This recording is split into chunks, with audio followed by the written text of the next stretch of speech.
안녕하세요, 김촌입니다. 오늘도 비상행동 범시민 대행진은 경복궁역과 광화문사에서 진행됐습니다. 연휴 낀 2월 첫날이었지만 더 많은 깃발과 시민들이 함께해서 뭉클했습니다. 저도 다녀왔는데요. 유난히 오늘은 깃발이 더 활기차고 가득해 보였습니다. 그만큼 시민분들의 윤석열과 국힘 해체에 대한 간절함이 가득했습니다. 특별히 오늘은 폭주 중인 최상목 사태에 대한 주최 측 구호도 많았는데요. 또한 오늘은 국힘 등의 헌법재판소 공격과 최상목 대행의 내란 특검법 거부권 행사를 강하게 비판하기도 했습니다. 민주당 의원들도 많이 보였는데요. 요새 강북을 박용진 전 의원도 김경수 따라서 한마디씩 보태는 상황에서 강북구를 한민수 의원은 든든하게 자리하며 윤석열 탄핵을 외치는 모습은 인상적이었습니다. 또한 오늘 집회 가는 길에 시청 쪽을 가로질러 가다가 저쪽 집회 분위기도 좀 살폈는데요. 분열이 확 됐는지 바로 조선일보와 채널A 그리고 오세훈 시장을 공격하고 심지어 국힘까지 공격하면서 오로지 윤석열만 외치는 모습에 완전히 구구만 데리고 가는 모습이라 끝이 보이기도 했습니다. 한편 오늘 일부 언론들이 전한길 강사가 나온 부산 집회를 주시하며 증폭시키기도 했는데요. 뉴스원에서 시민들 반응도 전했는데 욕설하는 사람도 있었다고 합니다. 뉴스원, 승객들은 전화하면서 사람이 너무 많고 복잡하다고 말하거나 눈살을 찌푸렸다. 집회 인파를 바라보며 욕설하는 사람도 있었다. 부산 반응도 마냥 좋았던 것은 아닌 것으로 보여지며 오늘 MBC 역시 전한길 강사를 내보내며 저들의 분열을 언급했습니다. MBC, 오늘 서울에서만 4개의 윤 대통령 지지단체가 각각 다른 곳에서 집회를 열고 서로를 비방했습니다. 태극기와 성조기를 든 집회 참가자들이 서울 광화문 광장을 가득 메웠습니다. 비슷한 시각 여의도와 부산에도 대규모 인파가 도로를 채웠습니다. 모두 윤 탄핵을 반대하고 석방을 요구하는 집회인데 최근에는 이른바 광화문파와 여의도파로 불리고 있습니다. 전한길, 광화문파, 여의도파, 구치소파 이렇게 부추기면서 이간질을 하고 있지만 어쩌고 저쩌고. 자, 그런데 전한길 강사가 뻥치는 게 이간질을 누가 한 게 아니라 그들 스스로 분열하고 이간질하고 있는 상황인데요.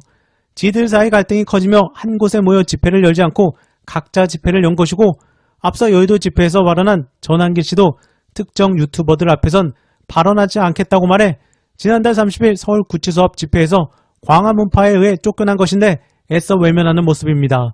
뒤늦게 윤석열 코인에 탑승한 전한길이지만 알고 보니 내부에서는 네 갈래로 분열 중이라 미칠 지경인가 봅니다.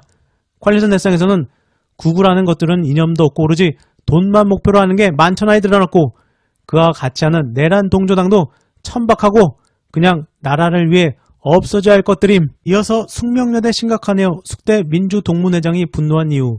논란의 김건희 석사 논문 표절에 대한 숙명여대의 조사 결과를 3번 만에 김건희가 수령한 것으로 파악됐다고 합니다. 그런데 숙대는 제보자에게도 조사 결과를 알렸는데 조사 내용을 구체적으로 공유하지 않았다는 비판도 나옵니다. 바뀐 총장이 욕먹던데 0.1 처리 진행이나 과정이 별로인데요. JTBC, 숙명여대는 그동안 2번에 걸쳐 김건희에게 조사 결과를 통보했는데 김건희는 모두 수치를 거부해왔습니다. 그런데 이번엔 3번 만에 조사 결과를 수령한 겁니다. 결과는 표절인 것으로 알려졌습니다. 표절 의혹을 제기한 제보자 측도 조사 결과를 통보받았습니다. JTBC, 그런데 숙대가 보낸 공문엔 조사 결과인 표절 여부와 이의제기 절차에 대한 안내 정도만 있는 것으로 파악됐습니다. 표절률 수치 등 구체적인 조사 내용은 포함되어 있지 않은 겁니다.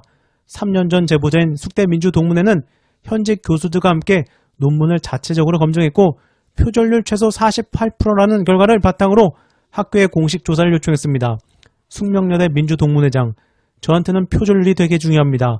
학교가 조사한 표절률이 낮다면 왜 이렇게 줄여놨냐라고 문제 제기를 해야 하는 거니까. 이의 신청을 그러면 해야 하는 거니까요. 3년을 기다린 끝에 결과가 나왔는데 정보가 부실해 이의 신청 여부조차 결정하기 어려운 상황이라고 합니다. 숙명여대 민주동문회장, 표절률이 어떻게 나왔고 어떤 식으로 징계할 계획을 가지고 있는지 아무것도 안 알려주니까 손을 놓을 수 있는 상황이 아니잖아요. 윤석열이 구치소에 있는 상황인데도 눈치를 보는 것인지 숙대도 문제고 과연 누워만 있다던 김건희가 이의 신청할지도 관전 포인트인데요. 석사고 뭐고 그거 신경 쓸 상황도 아닐 거고 어서 김건희 특검이나 통과시켜야겠습니다. 이어서 돈 없는 최상목, 이재명 대표 제안에도 막무가내. 오늘 광장에서 최상목을 향한 탄핵의 목소리는 그 어느 때보다 높았는데요. 그걸 모르는지 최상목은 이재명 대표가 민생지원금 포기할 테니 추경부터 편성하자고 제안까지 했지만 최상목 대행은 국정협의회에서 논의하자는 입장이라고 합니다. MBN.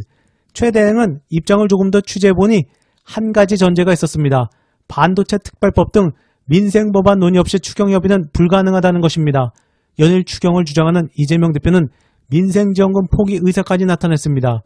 기재부 관계자는 MBN 통화에서 야당이 추경에 대한 진정성이 있다면 국정협의회를 통해 민생법안 입법과 함께 추경을 논의하자는 게 최 권한대행의 확고한 입장이라고 전했습니다. 민생 입법 논의 없이 추경만 단독으로 진행할 수 없다고 선을 그은 것인데 R&D 인력의 주 52시간 적용 예외를 담은 반도체 특별법이나 에너지 3법 등이 포함됩니다. 그러니까 이재명 대표가 민생을 위해 양보하자 더 내놓으라는 것인데요. 이건 국힘이 뗐으며 반도체법 협조부터를 내걸고 있는데 최상목은 역시 국힘 입장인 것입니다.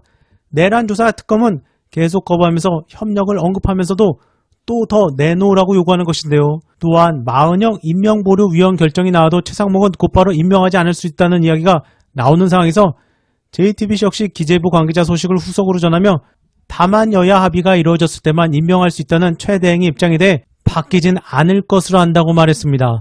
JTBC 위원 결정이 내려지더라도 여야 합의가 해소되지 않았다며 곧바로 임명에 나서지 않는 것 아니냐는 우려가 나오는 대목입니다. 헌법 위에 여야 합의가 있는 것인지 최상목을 위원죄로 기소부터 해야겠네요. 관련해서 최상목 관련 하승수 대표 정리, 곧 선거 예정인 권한쟁의 심판에서 헌재가 위원이라는 판단을 내려도 최상목이 마은혁 재판관 후보자를 임명하지 않을 수 있다는 얘기가 나옵니다. 그러나 이런 상황이 벌어진다면 최상목 대행은 명백하게 헌법재판소법을 위반하는 것입니다.